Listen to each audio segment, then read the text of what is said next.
Welcome back. तो friends, अभी का वीडियो है योगी आदित्यनाथ के ये भाषण हर हिंदू को सुनना चाहिए। योगी जी का सदन में जबरदस्त भाषण। चलो सुनते। तो वीडियो शुरू करते हैं। पर वीडियो शुरू करने से पहले अगर आप चैनल पर नए हो और आपने अभी तक सब्सक्राइब नहीं किया है तो जल्दी से पहले सब्सक्राइब के बटन और बेल आइकन को क्लिक कर लो ताकि आपको हमारे सारे न्यू वीडियोस के नोटिफिकेशन मिल जाए जैसे हम अपलोड करें। अगर आपको वीडियो पसंद आता है प्लीज लाइक एंड शेयर। चलिए शुरू करते हैं। यूपी का नौजवान कहीं जाएगा, अब कहीं मुंह छुपाने की नौबत नहीं आएगी, जाएगा गर्व से कहेगा उत्तर प्रदेश से। ये बात कह सकता है उत्तर प्रदेश का नौजवान। समाजवादी पार्टी के समय ये नहीं होता था और छुपाता था अपने नाम को, कहता था यूपी नहीं बताता था, वो दिल्ली बता देता था, कहीं और जगह बताता था। नेता प्रतिपक्ष अच्छी तरह जानते हैं इन सब चीजों को। दंगे होते थे, नौजवान फंसा दिए जाते थे, झूठे मुकदमे लाद दिए जाते थे। एवरेज हर तीसरे दिन एक दंगा होता था यूपी में। आज क्या है? आज दंगा मुक्त प्रदेश। और हम लोग बिना भेदभाव के बिजली 16 से 18 घंटे ग्रामीण क्षेत्र में, 18 से 20 घंटे तहसील मुख्यालयों पर, 23 से 24 घंटे जिला मुख्यालयों पे बिजली दे रहे हैं और 2017 से दे रहे हैं। 2017 से दे रहे हैं। ये सरकार की गांव के लिए, गरीब के लिए, किसान के लिए, नौजवान के लिए सरकार की नीति का हिस्सा है। हम कर रहे हैं। हमें लोगों के घर में, गरीब के घर में रोशनी अच्छी लगती है। आपको अंधेरा अच्छा लगता था, आपने वो काम किया। हमें रोशनी अच्छी लगती है, हमने वो काम किया। कुछ लोगों को अपने स्वयं के स्मारक बनाने में रुचि होती है, कुछ लोगों को देश के महापुरुषों के स्मारक बनाने में अच्छा लगता है। हम लोगों ने यह काम किया। हमें देश के महापुरुषों का, वीर योद्धाओं का या अपने पौराणिक और ऐतिहासिक परंपरा से जुड़े हुए जो स्थल थे उनके सौंदर्यीकरण के कार्य हमें अच्छे लगे, हम वो काम कर रहे हैं। हम मां विंध्यवासिनी धाम का वहां पर सुंदरीकरण का काम कर रहे हैं।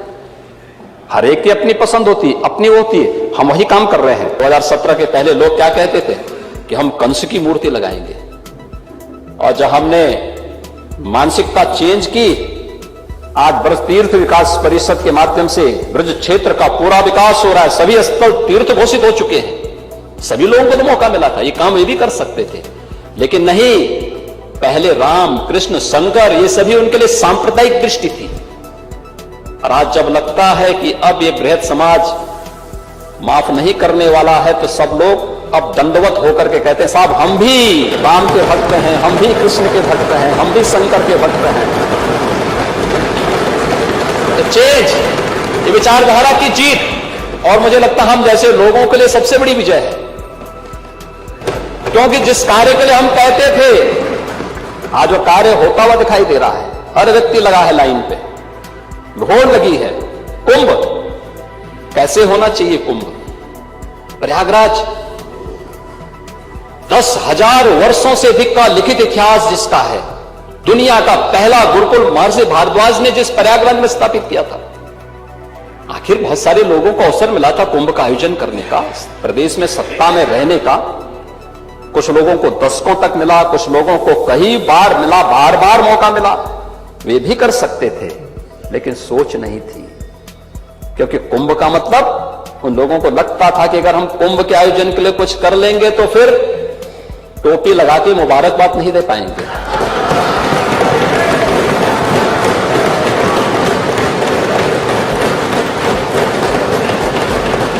आज टोपियां उतर गई हैं सबकी,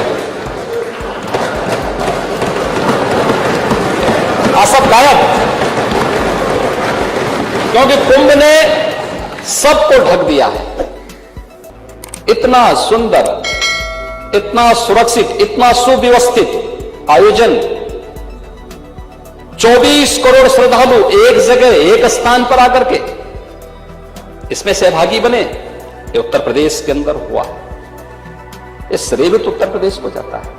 तो मजेदार था, अच्छा बता रहे थे उनको कि भैया पहले क्या था यूपी और अब क्या है।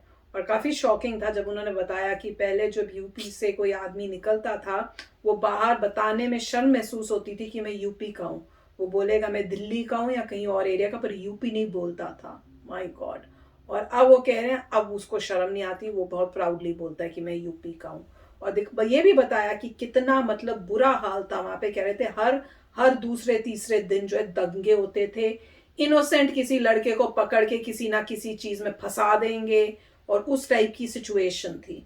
और आपके मुझे याद है कि शुरू में जब हमने रिएक्शन शुरू किए थे और हमें भी काफ़ी हैरानी होती थी, अच्छा यूपी में ये सब हो रहा है, तो आप लोगों में से कईयों ने कमेंट्स में ये भी बताया था कि इतना बुरा हाल था कि आप अपने पेरेंट्स को लेके यूपी छोड़ के चले गए थे, और कह रहे हो कि अब योगी जी आए हैं, अब सिचुएशन अच्छी हुई है, तो अब हम वापस आ रहे हैं। कि वहाँ पे लड़कियां सेफ नहीं थी, कुछ नहीं, वो प्रॉब्लम्स बहुत थी, तो भाई अपने पेरेंट्स को लेके वहाँ से चले गए। इलेक्ट्रिसिटी नहीं होती थी, अब 24 आवर्स इलेक्ट्रिसिटी होती है, बिजली ना जाना मतलब बिजली कैसे जाती है वो पता ही नहीं अब आप लोगों को। वो कह रहे हैं कि बिजली बहुत अच्छा मतलब सिस्टम किया हुआ है, तो ऑब्वियसली वो उन्होंने किया है और वो प्राउडली बता रहे हैं, और इनको सुनना पड़ेगा जिन्होंने नहीं किया, जो कह रहे हैं कि कितने कितने टाइम तक आपके पास था, आपके पावर थी, आप करना चाहते तो कर सकते थे, पर आपने किया नहीं।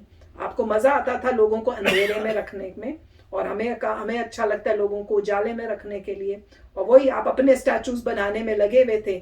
हम लोगों को अपने स्टैचूज नहीं है, हमें है कि जो हमारे फ्रीडम फाइटर्स महान लोग थे, हिस्ट्री के महान लोग थे, उनके हम बनाएं। हम अपनी पुराने जो जगहें हैं जो बहुत इंपॉर्टेंट है उनको सुंदर करें, और वो ये कर रहे हैं। तो कमाल की स्पीच थी, मजा आ गया। राइट, इसमें एक अच्छा है उन्होंने एग्जाम्पल दिया था कुंभ के बारे में कि कुंभ मेला पहले ऑर्गेनाइज नहीं करते थे, अगर आप करेंगे तो आप ये नहीं दिखा सकते कि आप जो है डिफरेंट रिलीजन के हैं। जैसे टोपी का उन्होंने यूज किया है इनडायरेक्टली यूजेज, कि फिर आप कैसे दिखाएंगे कि आप उनके साथ भी उनके साथ हैं। और ये पूरी जो सोच थी गलत थी, क्योंकि ये था कि भाई आपका जो रिलीजन है आप उसमें कहिए कि मेरा ये रिलीजन है, मैं इस रिलीजन में पैदा हुआ था, मैं इसमें बहुत बिलीव करता हूँ, मैं अच्छा इंसान हूँ, और आपके रिलीजन को भी मैं आदर करता हूँ, क्योंकि यही हमें सिखाया है। सेक्युलर कंट्री है, आप फ्री हैं, आप जो मर्जी करिए रिलीजन अपना, हम अपना रिलीजन करेंगे। इसका मतलब ये थोड़ा ना कि लड़ाई झगड़ा हो रहा है। आप अपना रिलीजन करिए, अपना कर रहे हैं, हम आपको रिस्पेक्ट करते हैं, हमें रिस्पेक्ट करिए। इसमें ये क्या बात हो गई कि भाई आपको अपने रिलीजन की शर्मिंदगी हो गई। तो वही एग्जाम्पल दिया था कि पहले नहीं बोलते थे, अब जय श्री राम करते हैं, अब बोलते हैं कि हम इस भगवान की पूजा भी करते हैं। पहले वो सब नहीं बोलते थे, उनको कोई तकलीफ होती थी बोलने के लिए कि भाई मैं हिंदू हूँ। तो वही उन्होंने एग्जाम्पल यही दिया था कि खुद को बोलने में तुम्हें शर्म आती थी पहले, और अब तुम्हें शर्म नहीं आती है तो गर्व से बोलते हो, क्योंकि उनका ये आइडिया था, थॉट था कि अगर तुम हो तो तुम बोलो हाँ मैं हूँ, मैं पैदा हुआ था एज ए हिंदू, मैं हिंदू हूँ, मैं सच्चा इंसान हूँ, तुम्हें भी राइट है अपने रिलीजन की, आप करिए, आप भी अच्छे इंसान है तो बहुत अच्छी बात है। बस इसी पॉइंट पे उन्होंने थोड़ा डिमार्केशन किया था। और मेरे ख्याल से मोदी जी ने भी इसी बात को कहा था कि अगर मैं हिंदू हूँ तो मैं हिंदू रिलीजन को निभाऊंगा, और आपको वेलकम है, अपने रिलीजन निभाइए, आपको कोई रोक थोड़ा रहा है। तो पूरी कंट्री सेक्युलर है तो इसमें कोई प्रॉब्लम नहीं होनी चाहिए आपको, मगर इसकी वजह से मैं ये थोड़ा बोलूँगा कि मैं हिंदू नहीं हूँ। तो ये बहुत अच्छा क्लैरिफाई किया। मेरे ख्याल से ये पूरे बीजेपी में यही थॉट प्रोसेस है, आपके लोगों को ऐसे आप एजुकेट करिए कि जो इंसान जिस रिलीजन में पैदा हुआ है उसके लिए शर्मिंदा होने की जरूरत नहीं है।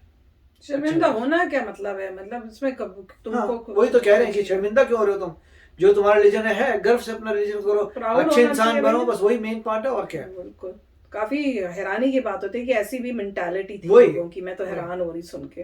तो चलो फ्रेंड्स, चलते मिलेंगे नेक्स्ट वीडियो में बहुत ही जल्द। Till then take care and bye bye. तो अगर आप मेरे इस चैनल पे नए हो तो जल्दी से सब्सक्राइब के बटन को हिट करो और बेल आइकन को क्लिक करो, ताकि आपको मेरा जब नया वीडियो मैं लगाऊं आपको उसके बारे में जल्दी से पता चल जाए।